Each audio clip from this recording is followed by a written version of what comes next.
Who doesn't want to be their own boss? Okay, I'm sure there are some people, and that's totally fine. But if you do want to be your own boss, there are a bunch of things to consider before just diving in. So that's what we're going to talk about in today's video. There are a number of reasons why someone might want to be their own boss, and of course there are tons of benefits. You get to control your schedule, and it's a lot easier to take time off or adjust when needed.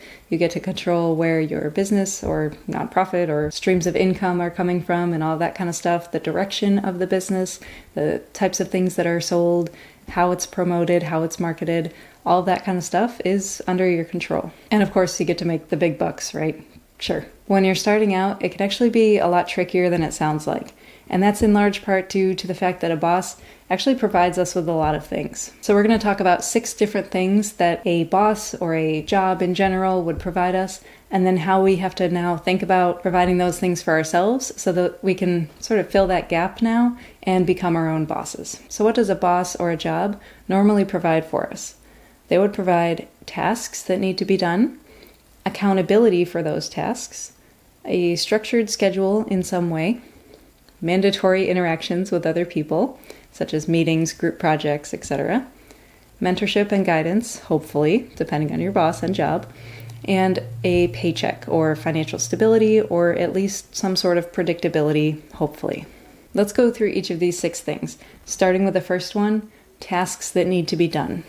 So this is actually kind of hard to know what needs to be done when you're first starting out, especially if you haven't yet really gotten started and done any kind of research. So that's the first thing. Do your research. Learn what this kind of business or nonprofit or whatever path it is that you're taking involves. What kind of things do you need to build or learn or create or do in general, either on a day-to-day basis, on a weekly basis, monthly, quarterly, yearly, once in a while, or just once up front, that kind of thing. You need to know all of these kinds of things that you actually need to do in order to be able to do them. Now, this is going to involve research, as well as maybe even finding a mentor or some sort of course that you can take so that you can learn from someone who's actually gone through this. It's important, of course, to prioritize something that your job or boss might do for you and tell you the most important things, whereas now you have to kind of look at all these tasks that you need to do, that you've done your research and you've figured out what to do, and now you have to try and figure out for yourself what's the most important and then focus on those things first. Once you have all these things and you're familiar with what's most important and what kind of steps you need to take, create some sort of actionable plan for yourself of kind of a sequence of what you need to do, and then sort of start to schedule out some things that you can start to tackle as you go forward. And again, it might be helpful to think of things in terms of what can I do daily, weekly, monthly, all of that kind of thing, versus what do I need to do just once. An important thing to point out here is that business does not equal busyness. I know they're spelled very similarly, but pretending to work or staying busy might fly in the corporate world because maybe they won't notice, or maybe you're being paid by the hour or whatever. But when you're starting your own business or nonprofit or whatever it is, staying busy just means wasting time. Remember that if you're the one starting this thing and maybe you're the only one at this moment, you don't have a whole team of people to help you, then all of your business growth and progress is going to depend entirely on what you're doing. So make sure that you're using your time wisely and prioritizing again and staying busy with the things that actually need to get done versus just things that are busy work. Have an intention for everything that you're doing. Make sure it fits into that plan that you made and all those steps that you need to take and into your greater vision and mission and purpose for whatever you're working on. Hi, Max. Max, sit. Good kitty. Okay, Max will be joining us. He's the real boss, actually. Oh, goodness. Everything's fine. Max! All right, back to it. Hopefully I finished up that section because I kind of got distracted by a cat. Moving on to the second one, accountability for those tasks. Now, when you work for someone else, they're going to hold you accountable for making sure that things get done.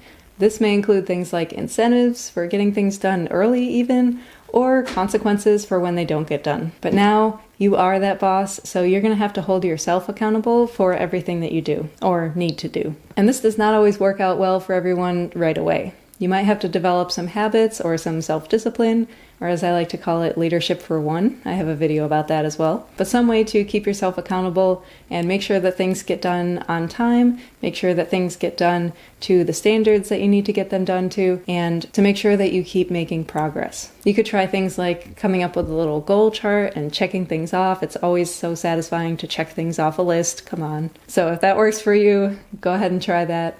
There are other ways to do it as well. You could try and involve someone else, have like an accountability buddy, or join a community. We have a community here, shameless plug. I'll leave a link in the description if you want to join our MISO community, Mentorship, Inspiration, Support, and Outreach. But anyway, if you find an accountability buddy, you can kind of check in with each other and keep yourselves on track, and they can sort of help you stay motivated and stay on task. You can also use the social accountability, which I think of as social shame, of just like posting your intentions out there on social media or on wherever else people post things. And then that sort of helps you stay accountable because you can't now not do that because now everyone knows that you're going to do that. So that's a thing that you can try if that works for you.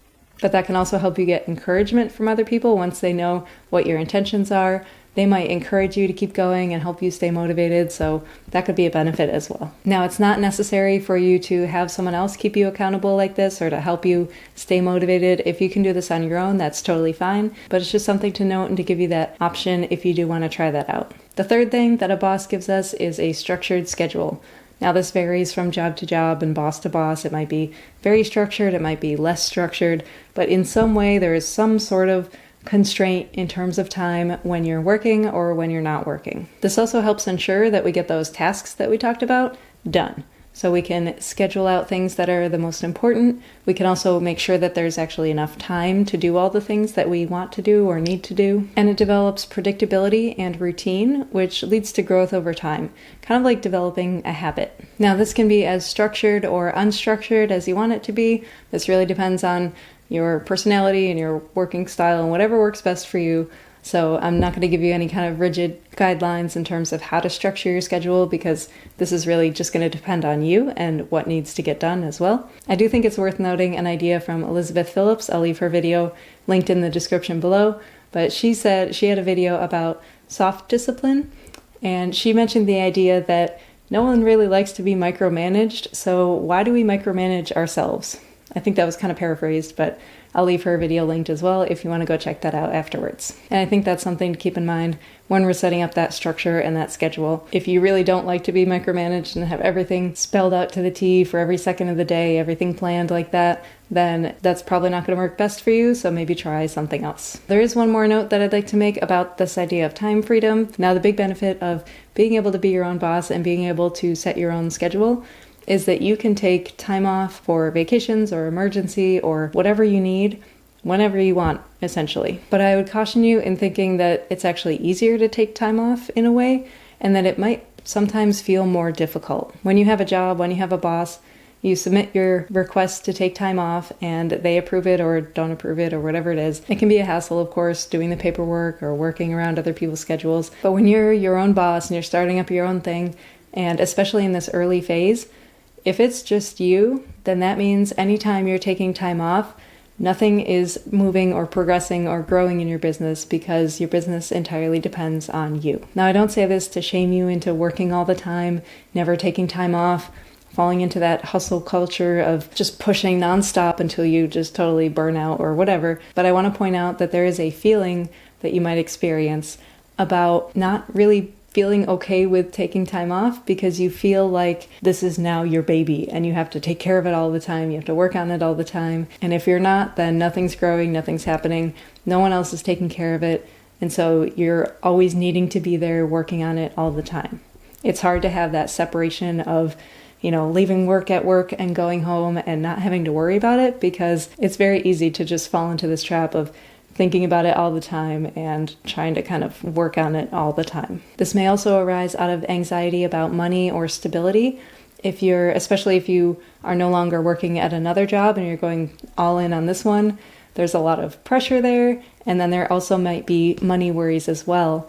So it may feel like if you take any time off, you're not entitled to do that or you don't deserve that because you have to be working on this thing and you have to keep going and keep grinding away until you've accomplished something and until you've earned that ability to take time off or whatever. Now, hopefully it's not going to always feel like this, and once you get things going, you can delegate things, you can automate things, you can feel more comfortable about how it's still growing and progressing when you're not there for a little bit. And of course, that stability and that money concern will hopefully work itself out. I just wanted to mention that because it is something that you may encounter. You may have these feelings or worries come up And it is normal, especially in this difficult early phase. So my recommendation for that is to talk to someone about it, to find a supportive group or community that you can discuss with people who are going through the same thing, perhaps. Or of course, you can always get professional help, and there's no shame in that.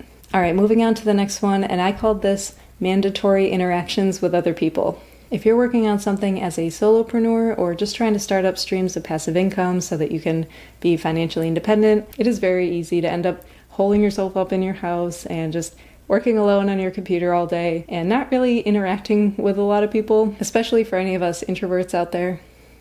But when we have a job, when we have a boss, we often have these sort of mandatory interactions that actually help us to grow. They grow not only our personal network, it's not just about meeting more people, but it's about hearing different perspectives, working with different personalities, getting different points of view on things, or different kind of creative inputs on a project, all sorts of things. Of course, you have to deal with the politics and the weird relationships between people and all that stuff, but there is a lot of benefit that comes out of meeting new people and working with people and being required to be exposed to more people. So while this may seem like the dream for us introverts to be able to work by ourselves and hide behind a computer screen and never have to talk to a single person ever again, I'm just kidding, I do like people. We get lonely too, and there's a lot of benefit to be had from meeting new people. Now, when you have a boss or a job, you probably end up on project teams, or you have to give a presentation, or you have to go to some sort of presentation or special event speech thing, or some kind of networking event, or they may have you collaborate with different teams on different things, or try to get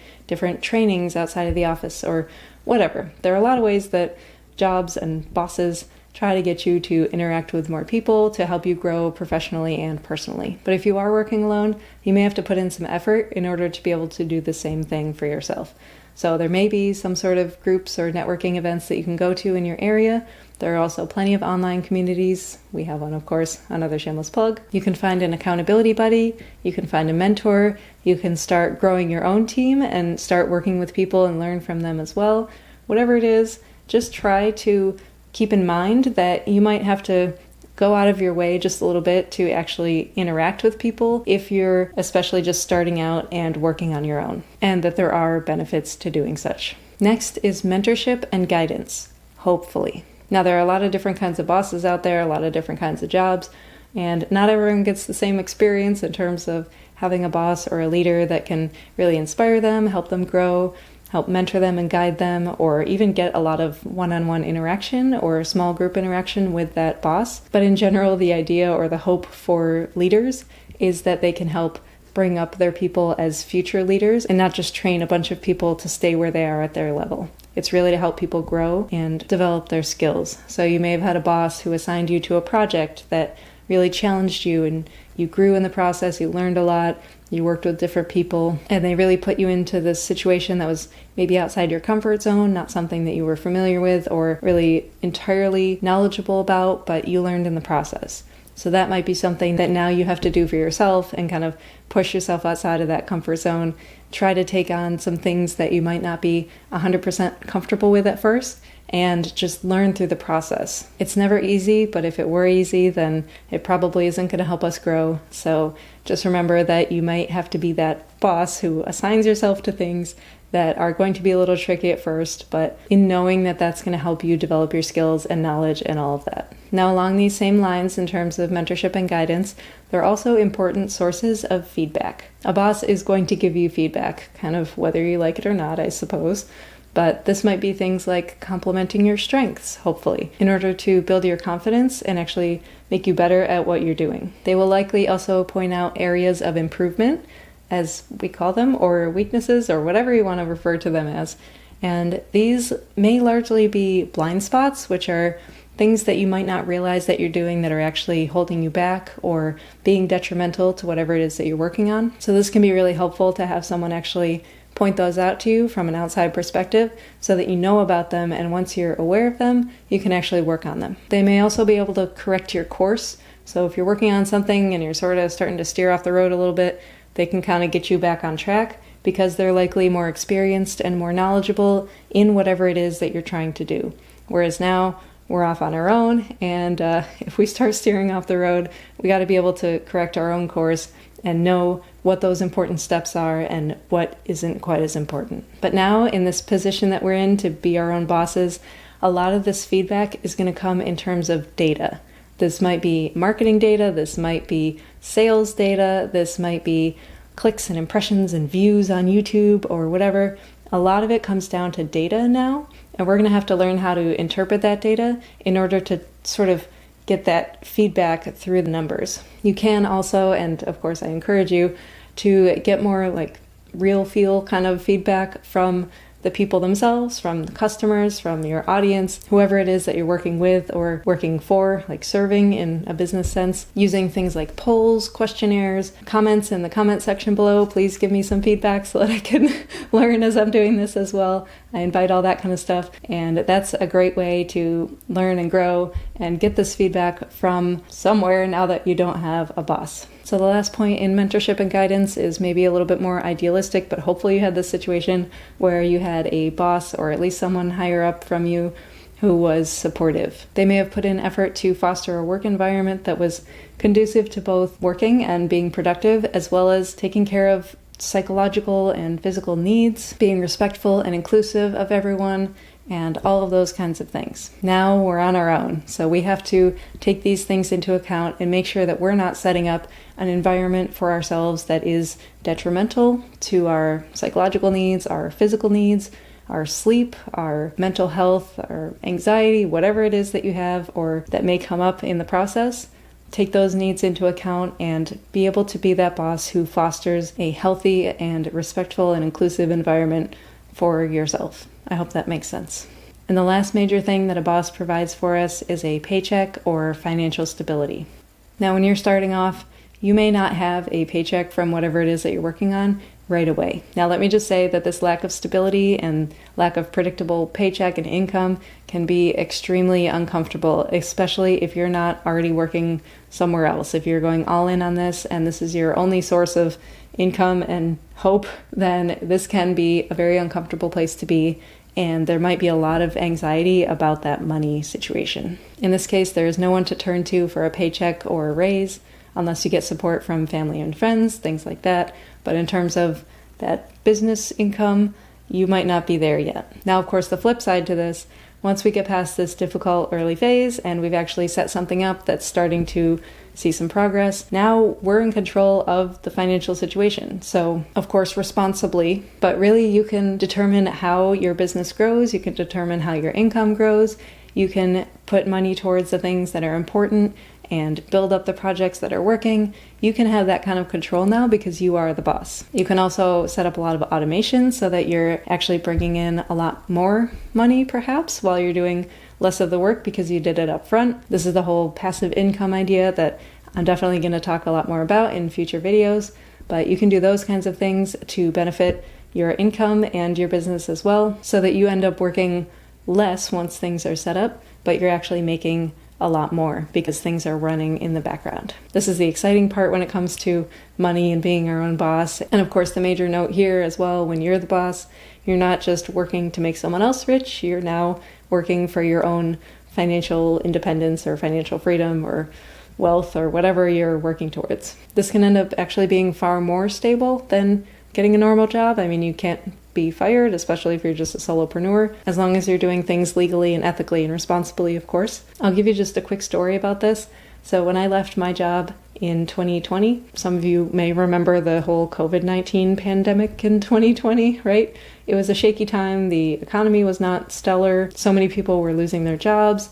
It was a very difficult time.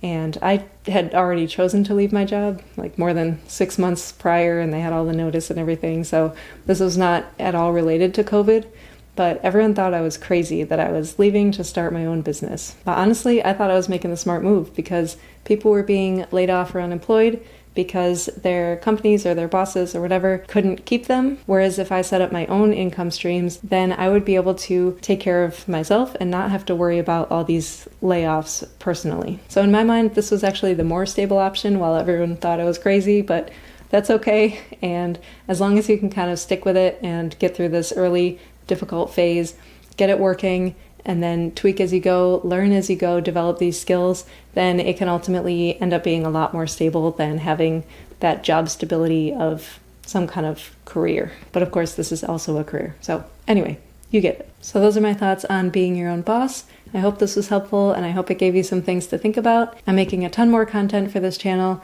focused on this early startup phase of a business, a nonprofit, or your financial independence journey. So if you're interested in any of that, you're always welcome here, and I hope to see you in the next one. Hi, Max. Are you going to be in this video?